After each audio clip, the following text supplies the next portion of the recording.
The David Pakman Show at davidpakman.com.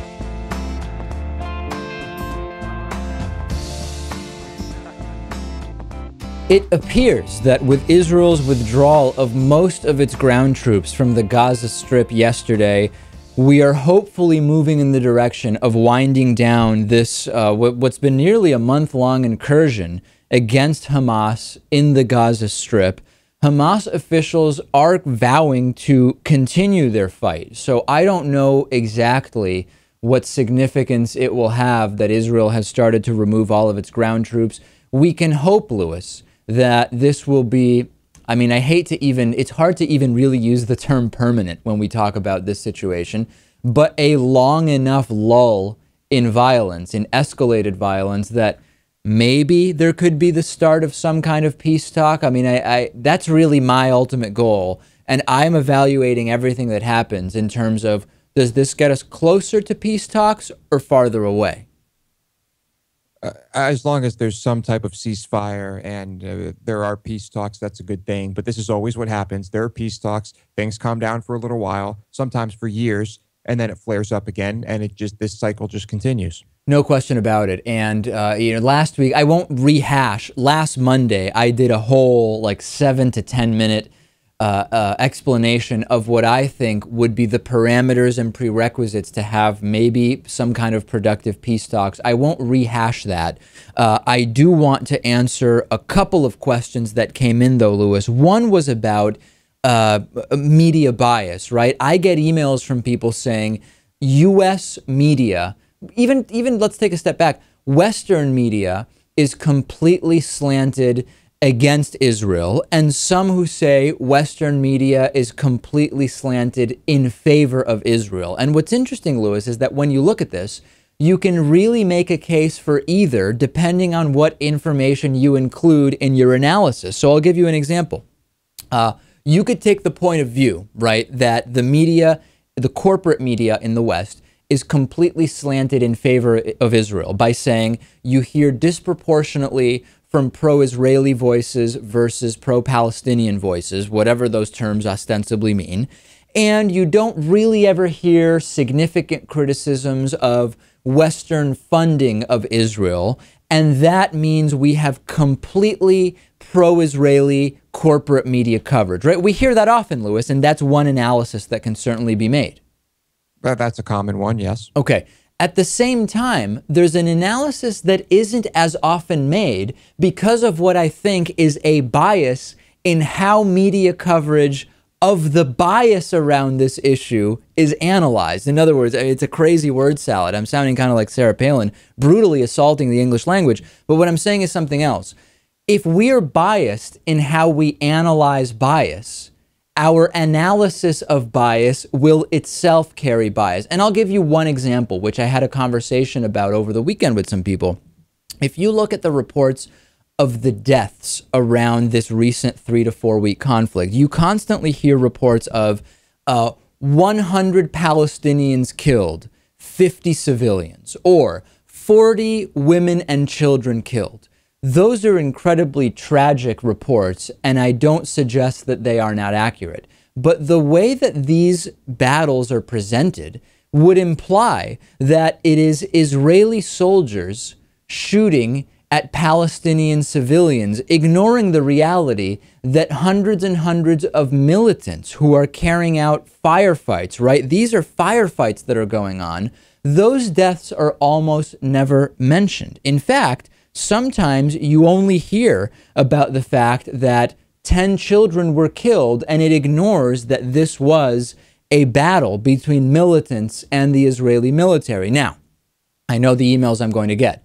Does this mean that in general, I'm arguing that the bias is anti-Israeli? No, I'm not arguing that. What I am arguing is that there is a self-selection in terms of what bias we analyze when we talk about whether the reporting is biased one way or another. And everybody seems to fall into this. It's interesting because the big media outlets, they, of course, in some way, at least to some extent, are biased in one way or another. but they don't want to address bias because they know they have some bias. And then they'll interview people, and those people might bring it up, and they just try to quell the whole thing. Yeah. And it's a disaster. And another example, by the way, is over the weekend, there was this ceasefire that was the UN kind of brokered I believe it was a 72-hour ceasefire. And the UN was the one that stated both sides understand that during this ceasefire, Israel is going to continue destroying the Hamas tunnels that are entering Israel, because those are within Israel's sovereignty, and they're going to destroy those. It was it was just stated very clearly that that was part of the ceasefire. When CNN interviewed a Hamas spokesperson, the Hamas spokesperson said, "We never knew that Israel was going to continue destroying these tunnels," and that claim went completely unchallenged on CNN numerous times. It's bogus, right? All you have to say is, hold on a second, the UN was in contact with both sides, and it's abundantly clear that the UN made clear that the destruction of the tunnels was going to continue. How can you now say from Qatar, this Hamas spokesperson from Qatar, that you had absolutely no idea that Israel was going to continue doing that? That was an uncritical acceptance of what is just a flat-out lie from the other side. So we have to be analyzing this from both sides. Very few people do that, Lewis. Of course, because like I said, everyone's got some bias, and it's pretty hard to avoid. Okay, John Boehner. You, of course, know that John Boehner and Republicans were involved in this lawsuit against President Obama for his overuse of executive actions that they claim, particularly with regard to the Affordable Care Act, violate the Constitution. Very, very clear that President Obama's use of executive actions is illegal, according to the Republicans who agree with this lawsuit. However, now Republicans, including John Boehner, are saying, you know what? President Obama needs to take action now when it comes to immigration. That's code, by the way, for deport Central American children who are here because of a law signed in by George W. Bush in 2008. That's the parenthetical that you won't hear in that. And they're saying President Obama needs to use executive orders to take care of the immigration problem. I don't even feel the need, Lewis, to expand too much on this obvious double standard. On the one hand, they sue President Obama for using too many executive orders, and on the other hand, criticize him for not taking executive action to, quote, solve what they would consider a solution to the immigration crisis that is the George W. Bush law. What a just bold-faced double standard.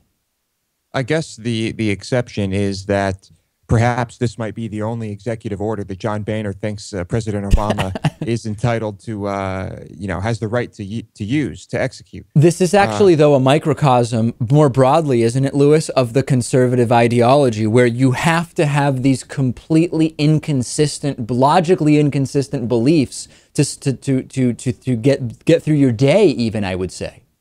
I think, right, it's a matter of, using your ideas and your thoughts, whatever actions you have, when it's convenient.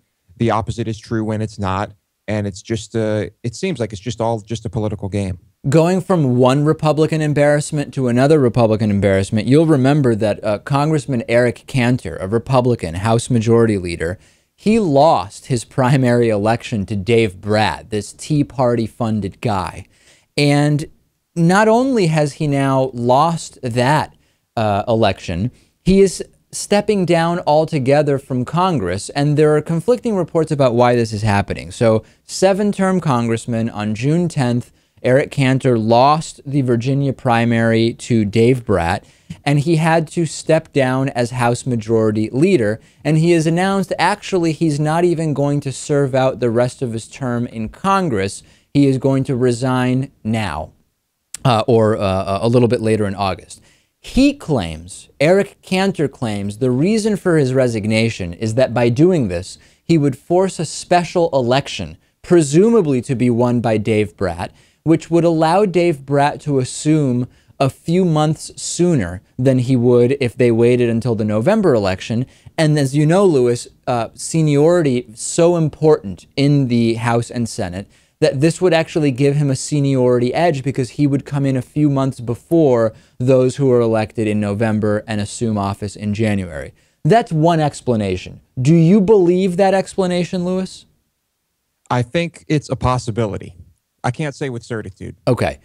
Other Republican lawmakers have told Politico that the real reason for this is different, which is that, number one, Eric Cantor just can't deal with the fact that he would have to go from his big House Majority Leader office to a small little office and lose some of his staff and basically be relegated to an inferior position than that which he held for many years within the Republican Party. And that if he starts talking to of course he's going to get some really lucrative job when he leaves Congress, as often happens, some kind of lobbyist, some kind of influence peddler, etc.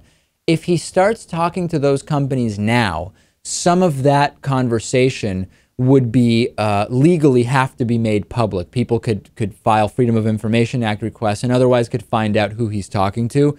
If he resigns, he would actually be able to have these negotiations completely in secrecy. And fellow Republicans, this is a theory from Republicans, according to Politico, fellow Republicans say he just wants to be able to get going on that lucrative job offer and not have to have the negotiations public. I think for a lot of politicians, it's kind of like a game where you're climbing this ladder and you're trying to get to the top and you're trying to amass as much power and influence as possible.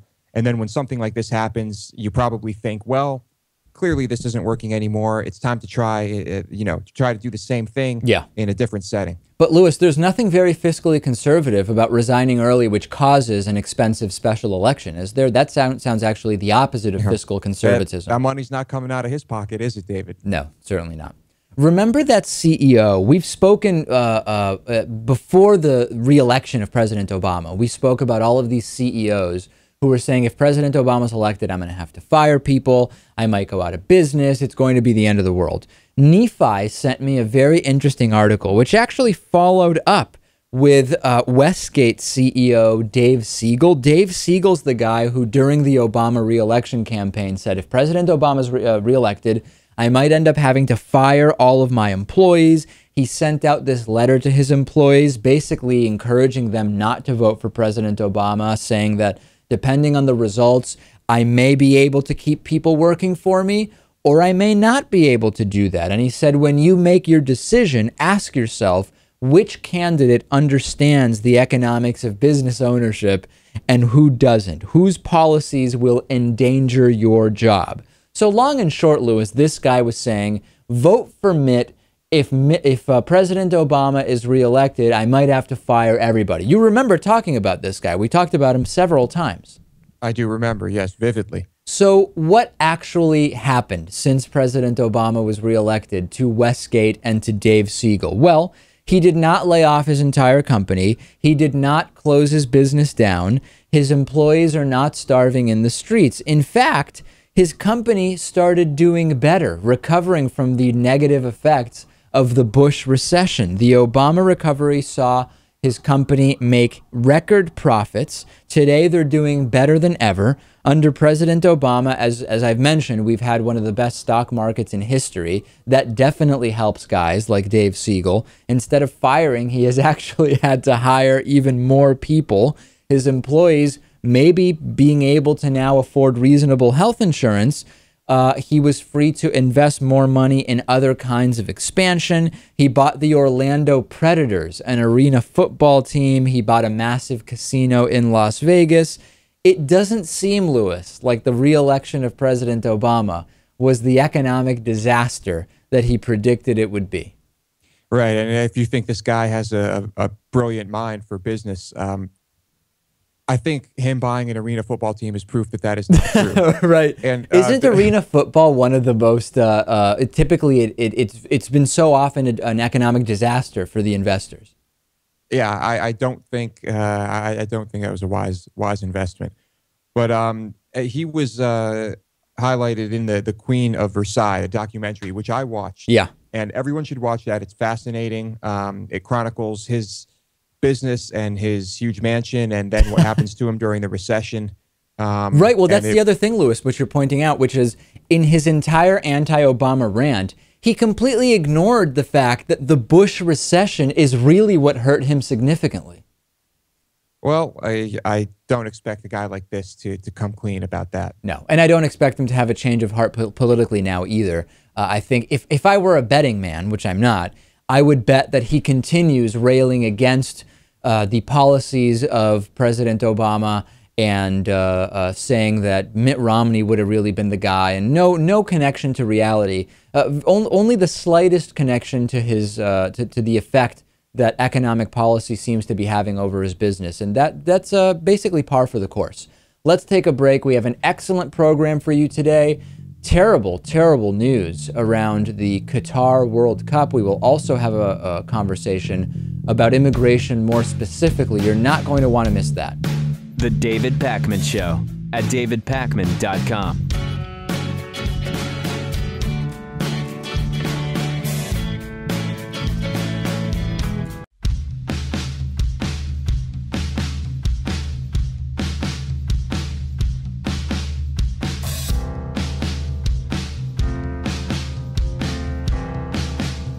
Welcome back to the David Pakman Show. The David Pakman Show membership program is made possible in part by liberalbias.com, because in a free society, everyone could vote on which theories to believe. When elite scientists rely on so-called facts, it just shows that they have a liberal bias. Find out more at liberalbias.com. Today's new member of the day is Janet LaFleur. Janet, thank you for being a David Pakman Show member. This program is funded by people like Janet LaFleur and our other David Pakman Show members. I have 2 more subsidized memberships left. We announced last week, at the end of last week, that we had 25 of these where you get 10% off your yearly membership plus a free t-shirt and a free bumper sticker. 23 of those have been spoken for. We have 2 left. If you want one of the 2 remaining subsidized memberships, please email us. Go to davidpakman.com, click on Contact Us, and say, hey, David, I want one of those 2 memberships. We will send you the link, and we will send you the access code as well. If you do any shopping on Amazon.com, that shopping could be supporting our program. So the way this works is you go to our website, davidpakman.com. Right side of the website, there's a banner that goes to Amazon. Click it, bookmark it, use it when you shop, and Amazon will send us a kickback. Lewis, several of our viewers in the last week purchased some patchouli products from Amazon. I never really knew anything about patchouli oil and the plant it comes from. I just knew from growing up in Northampton, Massachusetts, that supposedly hippies used patchouli oil. And that's all I really knew. But interestingly enough, it's actually something that has many applications, I'm now learning. I know absolutely nothing about it other than that it exists, and I know what it smells like. Right. And that's about it, really. Yeah. So I don't even know if some of the rumors that floated around hippie paradise, Northampton, Massachusetts, and patchouli oil were true. Like hippies use patchouli instead of deodorant, right? You always would hear that growing up, Lewis. I have no idea if that's actually true. We'd have to hear from the audience on that. Confirmation on that would be great. Also, a lot of people buying Mario Kart 8. The Mario Kart craze, Lewis, it's amazing how it has endured. And I was never a huge fan of Mario Kart. I was always really into the Super Mario Brothers games, the ones, you know, Nintendo, Super Nintendo, etc. But the Super Mario, or the Mario Kart has actually gone above and beyond, at least in terms of how long it's lasted. It seems like there's new version after new version and people just love it. It's a great game and a prolific game. It's pretty much impossible to sit down with some people, start playing Mario Kart, and not have a good time. You've heard it from Lewis, former video game addict, that Mario Kart is a good time for all. And by the way, Lewis, a lot of people really finding your comments about your former video game addiction interesting on last week's show. Whenever we touch that topic, it really does seem to get people wound up. I don't know why. I guess just adding a personal touch to the show just seems to work wonders. We're getting more information about the building of World Cup stadiums in Qatar, which is slated to have the 2022 World Cup played there. Migrant workers building the first stadium for Qatar's World Cup have been earning as little as 55 euro cents an hour, or about 74 cents in US dollars per hour. This pay rate appears to be in breach of the tournament organizers' own work welfare rules, and it comes in spite of Qatar spending 170 billion euro on infrastructure ahead of the competition. More than 100 workers from some of the world's poorest countries are working in the desert heat for apparently 74 US cents per hour. Pay slips show they are toiling up to 30 days a month for as little as €6 per day. These are among the lowest rates that The Guardian found during a week-long investigation in terms of conditions for migrant workers in Qatar's construction industry. So not only do we have a forced labor, essentially slave state situation in Qatar, even within that, the workers working on the World Cup stadiums seem to be at the bottom end of that pay scale. Again, Lewis, I will restate what I have said many times. We need the World Cup out of Qatar. Will it happen now that they've already invested so much time and money into hosting the games? Will FIFA pull out? I don't think that that's even an option at this point anymore. I think it will depend on the sponsors. We heard that some of the sponsors were considering or officially pulling out. I think it's going to depend on that. If they can't make money off of this, why would they have it there? Qatar shelters and supports Hamas militants. Qatar is rife with forced labor, known as slavery to some, forced prostitution. They've made some advances in terms of women's rights. As of 15 years ago, women got the right to vote. So that's something. But this is not a place where we should be having a World Cup. And I stand by what we've talked. We've talked with Dave Zirin about it. We've talked with others. The World Cup should not happen in Qatar. And by the way, I think that the 2018 World Cup in Russia also should be reviewed and reconsidered. Russia would be a lot better than Qatar. I'm disgusted with FIFA that Qatar would even be an option. It's unfortunate that it's going to come down to all the sponsors. There's been this controversial story here in New York City of a Staten Island man named Eric Garner, 43 years old, overweight African-American man who had an interaction with police. He was selling untaxed or illegal cigarettes, and cigarette taxes are very high here in New York City. Allegedly selling those. You have a very good point, Lewis. He was being talked to for allegedly selling those cigarettes, and he was put in a chokehold by a police officer and subsequently died. We've been waiting for the autopsy to figure out whether the chokehold was or was not responsible for his death. And while the autopsy did state that his general physical health and overweight status contributed to his death, that the chokehold was responsible for his death, and thus it has been ruled a homicide. Now, this is a very important detail. It has been ruled a homicide from the point of view of the medical examiner. And what that means is that the death was caused by another individual. This is completely separate from the police officer being charged with a homicide. It is completely unrelated, other than the fact that certainly you need the homicide from the medical examiner's point of view in order to get to a homicide situation legally. We don't yet know what is going to be the eventual result in terms of the police officer. The police officer has for now been stripped of his gun and badge, but we don't yet know what will happen. Here is a little bit of video of the chokehold incident. You should be able to hear Mr. Garner saying that he can't breathe when he's in this chokehold. Take a look. I'm minding my business. Please just leave me alone. I told you the last time. Please just leave me alone. Please, don't touch me. Don't touch me. Hold on. Don't touch me, please. Came over. Not touch me.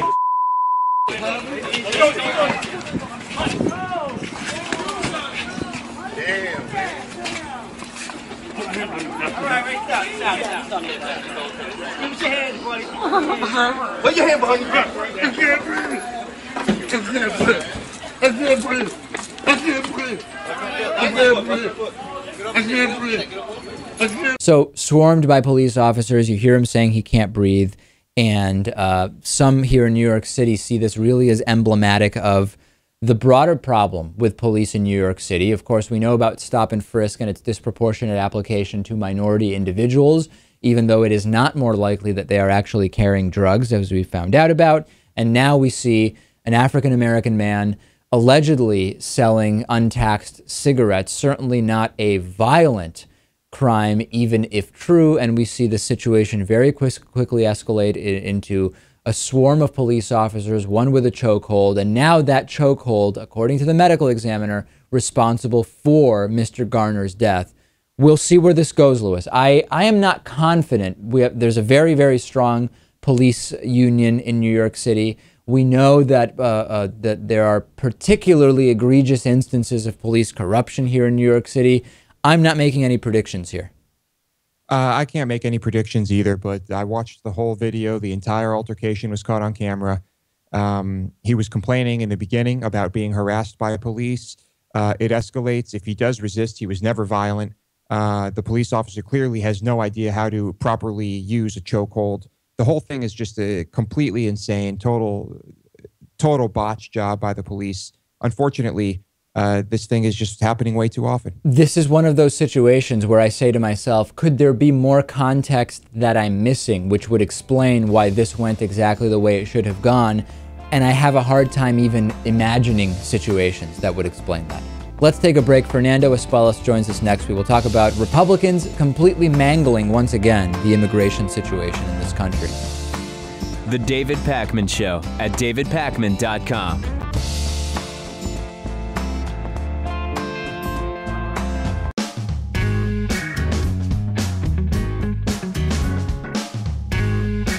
Welcome back to the David Pakman Show.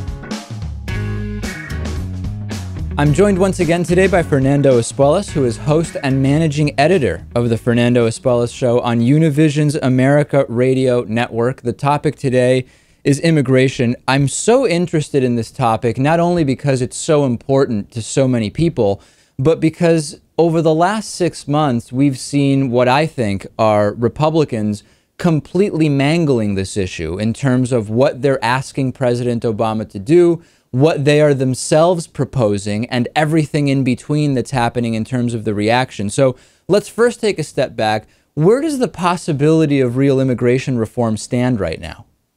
Well, I think it's effectively dead as of today because, as we saw over the last week with the tussle over the border crisis, the refugees at the border, there's absolutely no will to do anything that is comprehensive, certainly, or even mildly complex to address the overall issue.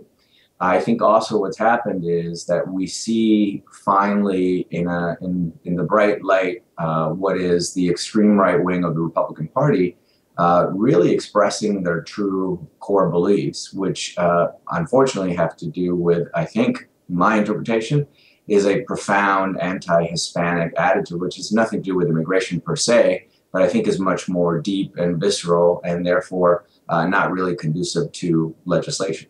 So I'm glad we're going right into this issue, which is really what I wanted to get your opinion on, which is we've seen these different kind of conspiracy theories, for lack of a better term, surge over the last few weeks. Michelle Bachmann, President Obama may be bringing over Central American children for medical experiments, for example. Ebola is coming over the border because some Central Americans may somehow have gotten the money to go to Africa and then come back and then come through the Mexican border. All this stuff, right? Yeah. Is it at its core, do you think this is an anti-Hispanic xenophobia flat out, or what other possibilities might there be? No, I think you have to just see what's there and interpret it really on its face value, because we can't get into the heads of these people to try to psychoanalyze them. What you just described about diseases, for example, there was a congressman that went down to the border and proclaimed that there were like massive diseases that were being spread by these children. Now, this is a classic strategy of, and I'm not suggesting this is what's going to happen, but of genocide. So what do I mean by that? I don't want people to freak out or think that I'm insane. Is that this has been studied at length, Rwanda, the Holocaust, etc.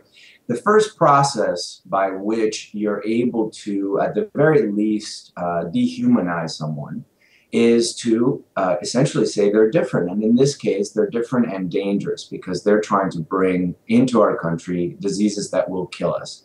So if that is not the most fundamental basis on which to hang what is a generalized attitude about people, I don't know what is. When you then add another element that is completely part of the genocide mindset. Again, I mention this only because these are the elements. And I didn't ask them to speak this way, they speak this way. So it's important to listen to what they're saying.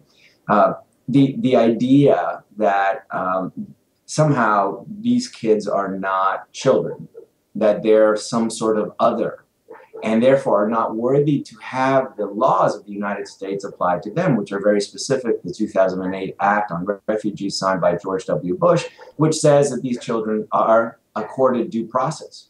So the irony of suing President Obama supposedly for overreach in his executive power, and at the same time asking him to ignore the law and deport these children faster, I think when you put all these things together, I think this is a war on Hispanics in this country, and to have some sort of fantasy that it's not really doesn't serve the truth. There's two interesting double standards I've been looking at. One you just mentioned, right, which is on the one hand, Republicans want to sue President Obama for his overuse of executive orders, while at the same time saying he's not taking action via executive order to do something about immigration. There's the other one, which is that very few right-wingers and conservatives that I'm speaking to and that are in the corporate media more broadly mention that the law which allows for these Central American children to stay in this country was signed in by George W. Bush. And it completely ignores the reality that this is not President Obama choosing to do something willy-nilly, but rather is abiding by a 2008 law signed in by George W. Bush. Is there any way to speak clearly and directly to those who choose to ignore that, to make that an issue, or is it just going to be ignored because it's politically inconvenient?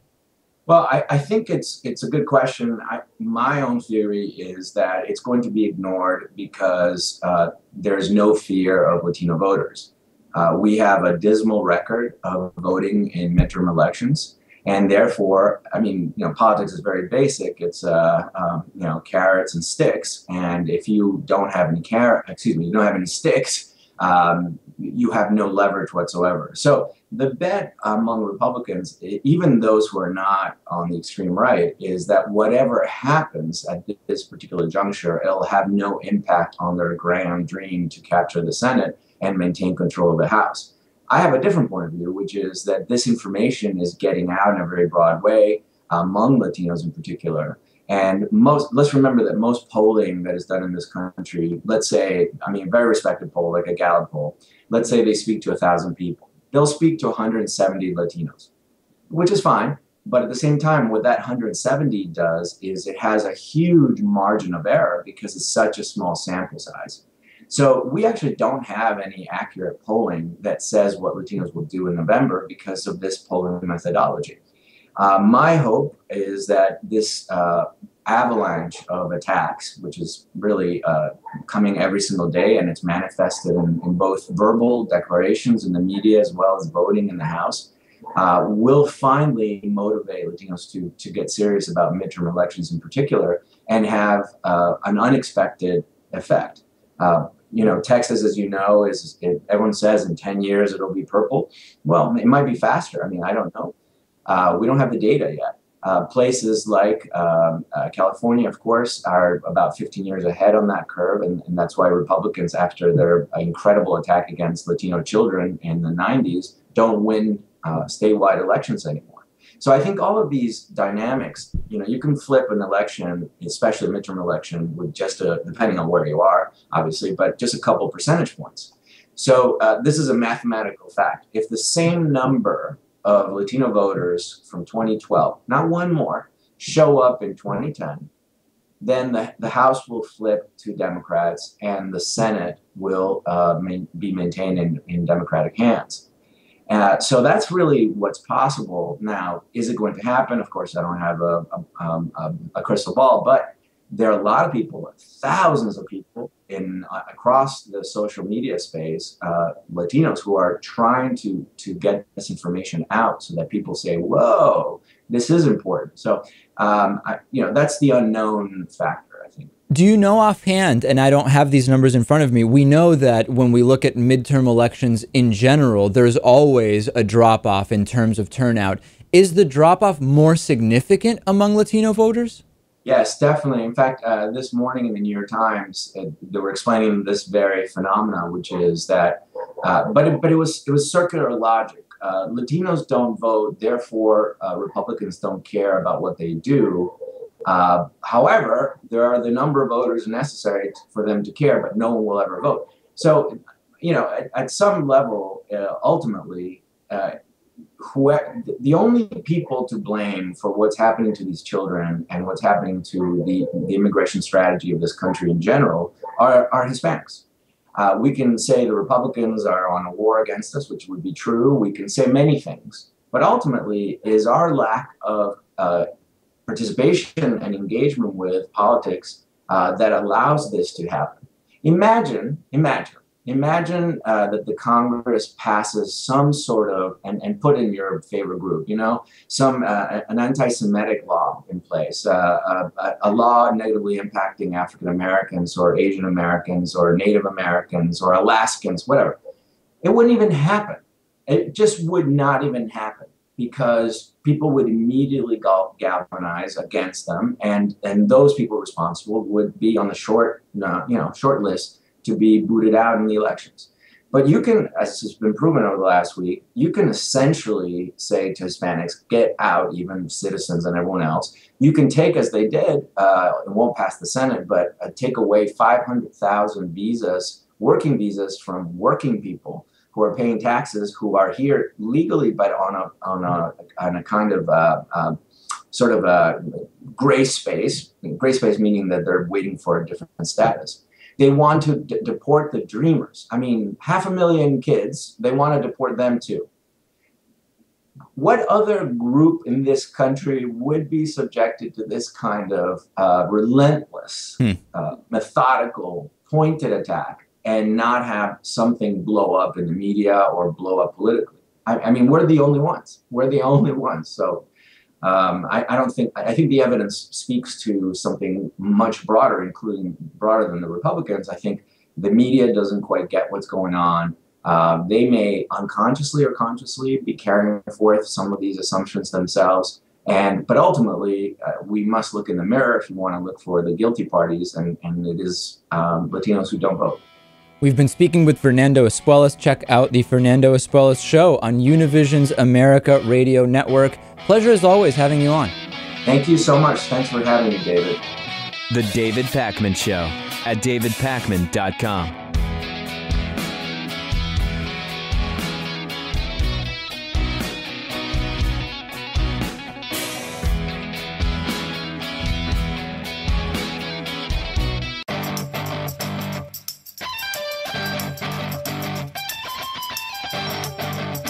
The David Pakman Show at davidpakman.com. I have another stand your ground case from Florida. This is the case of 20-year-old Colt Threamer, who shot dead a one-time friend in a Walmart parking lot, saying he feared for his life.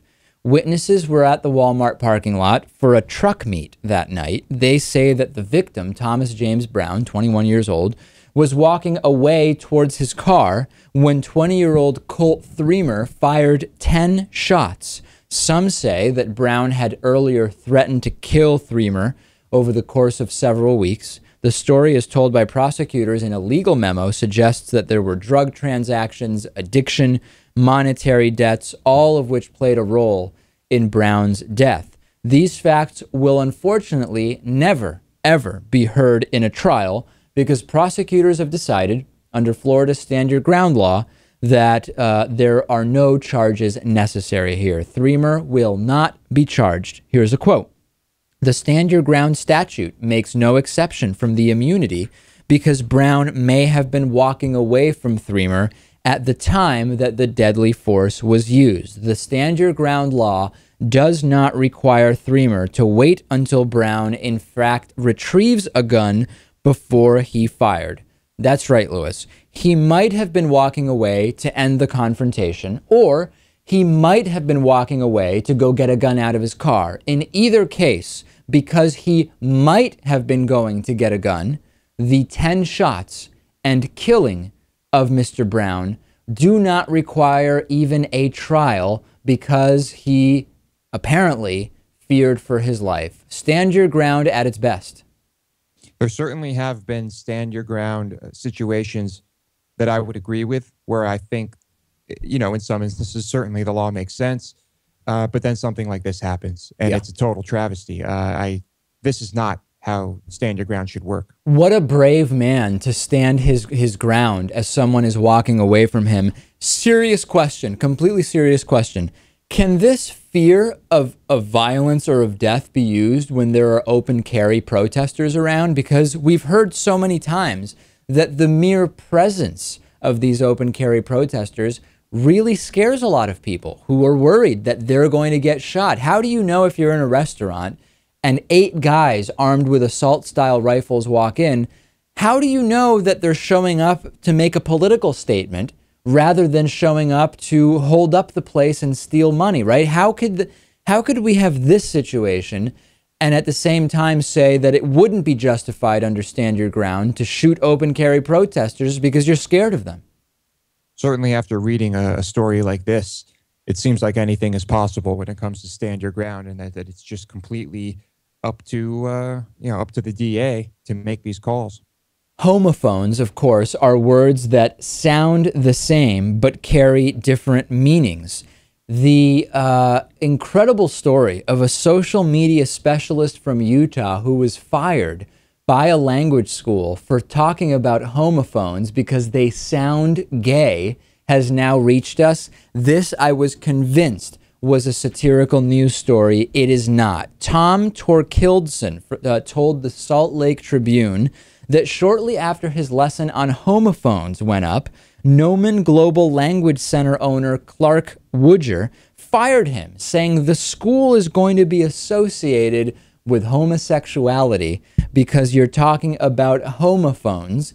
And that sounds, homo, that sounds very, very gay, apparently, to the language school. They can't have anything that would even remind people of gay sex taught at their school. Have you ever heard of anything this insane, Lewis? The owner of a global language center who is maybe not aware or afraid of the word homophones and doesn't understand how it would apply to ESL training. Right. Lewis, you are never, ever, ever allowed to teach Homo erectus. That is not a part of the lesson plan that is acceptable here because it just sounds very, very gay. And also, homogenized milk, Lewis, homo is at the beginning of that. Only discussions of unpasteurized milk are allowed lest anyone think that you're gay. And you just have to be really careful here. This was a school in Utah. Would this have happened at a school in Massachusetts? Listen, we've talked about weird stuff that happens in Massachusetts, but I don't think that anyone would ever be fired at an ESL school in Massachusetts because they did a lesson on homophones. And homophones have to be one of the most confusing and confounding things in the English language. I mean, isn't that like probably one of the most important things? As someone who learned English as a second language, homophones are very confusing about the English language, and also in general, if you look at the word tough and the word through, both end in GH, but they are pronounced very differently. That is very confusing about the English language, and absolutely, they're because of fear of sounding gay, they're ignoring very important issues when learning English as a second language. We have a voicemail number. It is 219-2-DAVID-P. You can call it any time of day. Here is one voicemail we received over the weekend. Hey, David and Lewis. This is Sam. Hopefully my phone doesn't have technical difficulties this time. I was watching the July 31st show, and the piece about the Sarah Palin of the South, she quoted George Orwell, which made me think about, or started me thinking about how right-wingers often make reference to people who actually were the opposite of what they stand for, stood for things that are opposite, like, I don't know, Jesus, for example, was probably not a right-winger. Not only that, Martin Luther King is often being used by right-wingers to make points that he never would have made. Absolutely, that is happening quite a bit. Very, very good voicemail. On today's bonus show, getting fingerprinted at video game retailer GameStop, how a Virginia student got a $212,000 settlement, and Ravens fans give Ray Rice a standing ovation. We will talk about that and much more. Get access to the bonus show by going to davidpakman.com/membership. Lewis is the host of the bonus show. I am the sidekick, and that's when we will talk to you next.